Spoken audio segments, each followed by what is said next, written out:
y'all. Welcome back to Between a Hot Mess and a Therapist, your not so typical self-help podcast for high responsibility helpers who are tired of pretending they are fine. I'm your host, Shauna Lovin, a seasoned therapist, Texas LPC supervisor, 3-5 emotional projector, and a total tree-hugging auntie rebel who believes healing can be natural. Of course, with compassion and a little cussing. If you're watching on YouTube, listening in your car, hiding in the bathroom at work, or staring at your ceiling at 2 a.m., baby, I already know what kind of week you're having. So grab your favorite beverage, get comfy, and let's dive in.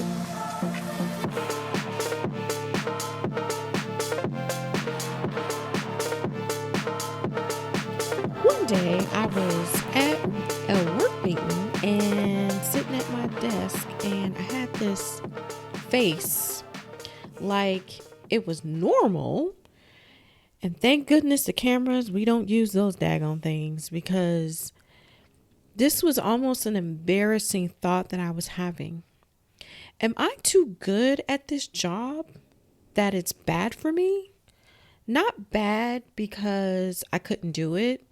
Bad because I could. Bad because I knew exactly how to sound right, respond right, keep the peace, read the room, and hit the note people needed from me. And every bit of it was costing me more than it should have. My body felt tight. My patience was shot. And I could feel that weird internal dragging sensation that happens, like something in me was being pulled across the floor by my ankles. That's the kind of thing people miss when they're talking about burnout and the actual job fit. They assume that because you're capable, if you're competent, if you can pull it off, then the role must just be right for you. But some of y'all are succeeding at these jobs that are grinding directly against your actual natural wiring. You are not confused because you're weak.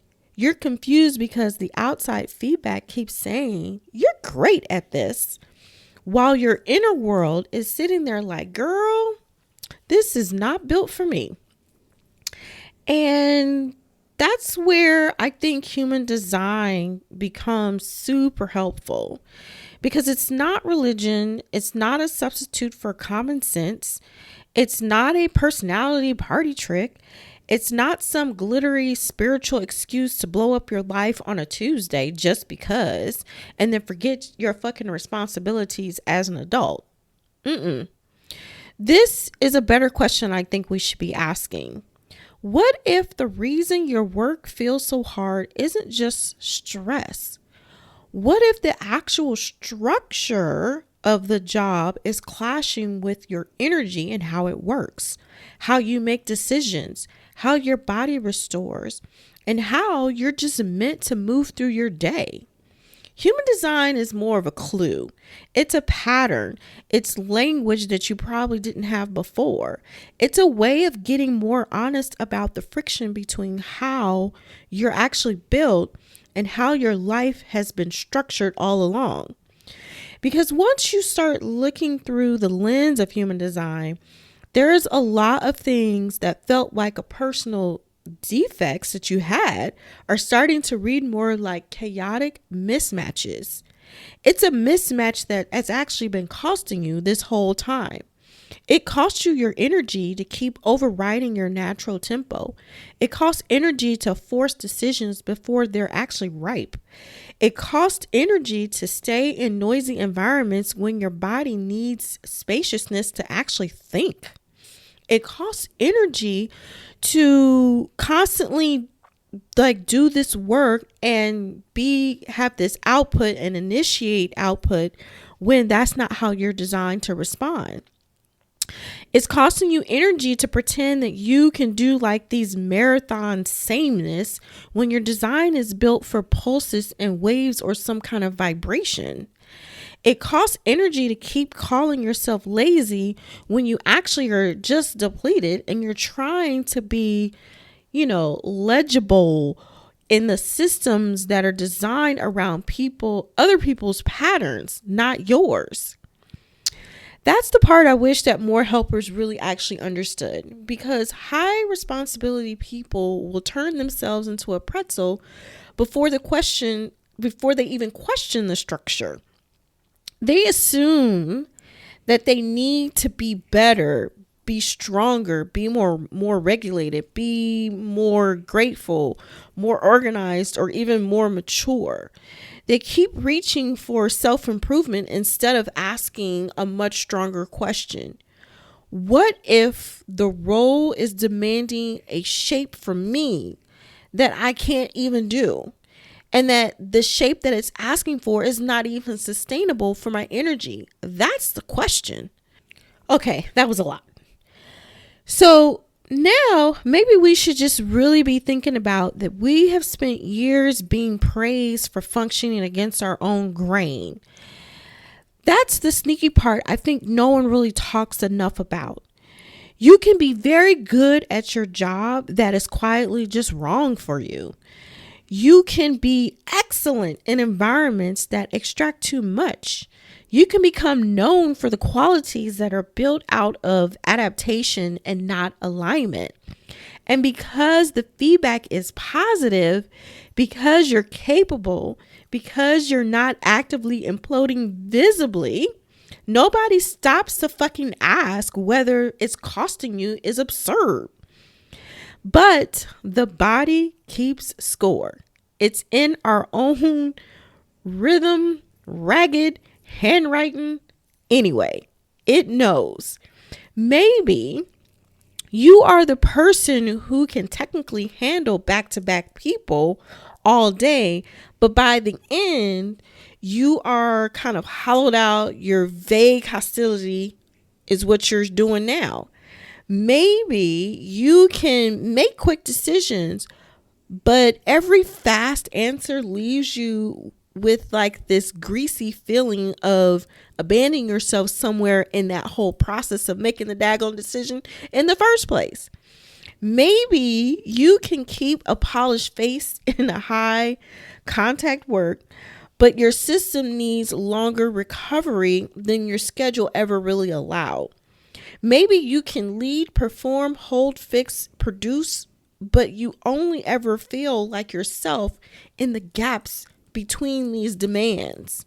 Those details actually matter, not because they're precious, but because they actually tell the truth. Human design gives you the language for the actual truth that you need. Not all of it, not only just the language, but it gives you some of it. It gives you a starting point. Maybe you start noticing that you are not here for consistent initiation and that forcing momentum all the time leaves you brittle. Maybe you notice that the clarity doesn't come when you pressure yourself. It actually comes later in that exhale, when your emotional weather kind of settles or your body gets to respond naturally instead of being pushed. Maybe you realize that your environment matters way more than you've been taught to admit. The room, the space, the noise, the kind of people around you, the amount of interruption, whether your body feels seen or just used. All of that can change how much access you have to your own intelligence. This is not indulgent. This is fucking practical. A lot of people who hear any conversation like this and they freaking panic like it's going to become some giant permission slip to avoid hard things. Please, life is still lifing. Bills are still billing and work is still working. I'm not talking about the fantasy careers where your chart personally escorts you into some perfectly lit office with artisan teas and no fucking deadlines. I'm talking about reducing unnecessary friction. I'm talking about understanding why some forms of labor drain you beyond the labor itself. I'm talking about making choices that stop asking your body to betray its own signal just to maintain a respectable image. Because some of the exhaustion is not from effort, it's actually from this inner argument that you're having with yourself. It's from living in this constant negotiation with your own way of knowing, constantly spending yourself up and dampening yourself down, deciding too soon or saying too reachable. You're tolerating the wrong settings. You're ignoring what your body keeps saying to no to because the role sounds good on paper. That's the kind of self-overriding that can make you feel weirdly far from yourself. It's not dramatic, just off. Like your life technically works, but doesn't quite fit in this space that you have built. That's the feeling that I think can get really muddy at times for helpers, because the helper culture already rewards overextension of yourself. So if your naturally design includes sensitivity, a slower timing, emotional depth, or some cyclic kind of energy, or maybe it's the environmental needs that you have, a lot of what is true for you may have been treated as an inconvenience from the beginning. You learn to edit, to perform sturdiness, to answer before you even know, to stay available past your internal stopping point, to measure success of how little impact of all this appears to have on you. Then one day you fucking wake up and your body has become deeply uncooperative, by the way, not because it's against you, but because it's like in this no longer wanting to be mismatched or misaligned. I think about that call sometimes, that split screen moment where my professional voice was doing what I had learned to do, and the rest of me was quietly rolling my eyes and thinking can we go yet? What I know now is that the recoil was just information, not a command, not a diagnosis, not a signal that the whole career needed to be thrown into the sea by lunchtime. But this was information. It was a clue that some part of the work that I was doing and the way that I was doing it, the pace and the setup around it, was grinding directly against the way I actually work, the way I actually process information, the way I decide, and the way I restore just myself, my body. That distinction is important because not every issue means it's the wrong profession. Sometimes it means it's just the wrong role, the wrong cadence, the wrong environment, the wrong amount of contact, the wrong degree of autonomy, the wrong demand on your decision making, the wrong expectations of sameness. And we all know that we hate fucking sameness. People collapse all the time that in this nuance that I hate my job. But often there's a deeper meaning and truth that is actually more precise. The precision can be so liberating because if you are someone who needs a response, then maybe the problem is not the work itself, but being in a role that demands constant self-generating output with no regulation cueing, no invitation, and no real feedback loop. Yeah. If you need time before you make your decisions super clean, maybe the issue is not weakness, but the expectation that urgency should outrank wisdom. If your energy comes in bursts, Maybe the real problem is being trapped in work that's built like a machine and it has like this steadiness. Something to think about. Maybe your body actually thrives in certain spaces and shuts down in others. Maybe the environment is not some silly extra detail.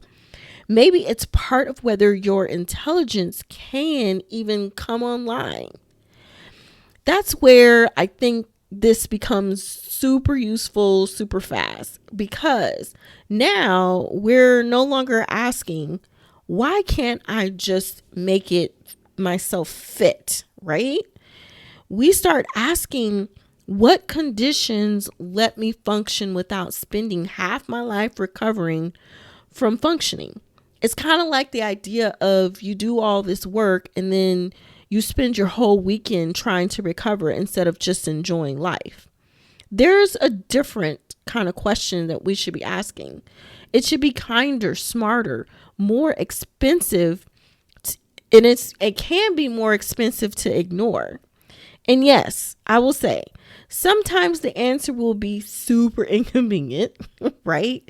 Sometimes it's a hot mess with the identity that you built around adaptability. Sometimes it will reveal that you've been calling chronic friction normal because it was just familiar. Sometimes it will ask you to trust pacing that other people don't quite understand. Sometimes it will mean like choosing a version of success that looks less impressive from the outside, but it feels like a whole lot of inhabitable from the inside. That doesn't make you an unserious person. It makes you less available and in this unnecessary suffering that people try to put on you. So here's the reframe for today that I want to offer. If your work keeps feeling wrong in your body, that doesn't automatically mean that you are broken, lazy, or in the wrong field. It may mean that your design is asking for a different way, a different pace, a different setting, a different decision rhythm, a different relationship to effort. Human design does not get to run your life, but it can actually help you explain why certain jobs feel like a constant static while others give your system room to just fucking breathe. That's worth paying attention to, I will say. Not so that you can become a precious about your preference, right? No, not so that you can hand your agency over to your chart and call it destiny. But this is for you so that you can stop treating your own reoccurring friction like it's a moral issue. So you can stop demanding permanent self-overriding as the price of being responsible adults. So you can start building work around the truth of how you actually function, not just around what earns people's approval, because your life should not require that much translation. And if you're listening to this and you're thinking like, well, damn, Shauna, maybe my body has been objecting to this setup all along, then this is where the reflection I'm going to leave you with today. What part of your work feels the hardest in a way that doesn't seem normal for you? Not hardest because it challenges you, hard because it seems to pick the same fight with your system over and over and over. It's the pace, the people, the constant initiation, the rush decisions, the noise, the sameness, the emotional exposure, the pressure to perform constantly that you don't naturally just have. Let's get honest. Then ask yourself whether you've been trying to solve a design mismatch or with willpower, because those are not the same problem. And sweetheart, let me tell you, Willpower is a terrible long-term plan when your whole body is trying to hand you better instructions. All right, my loves, that's another episode in the books, and I'm out. Now, I need you to go drink some water, touch some grass, get a sip of sunlight, take a pause, and stop acting like your nervous system is optional. And yes, you are basically a houseplant with complicated emotions. If you needed this today, tell me about it, tell me what landed, hit follow, and send this to the I'm fine friend who is absolutely not fine, and you know who I'm talking about. And if you want to work with me, everything you need is linked in the show notes because Auntie doesn't do energy sucking DMs. Okay, love you. Bye.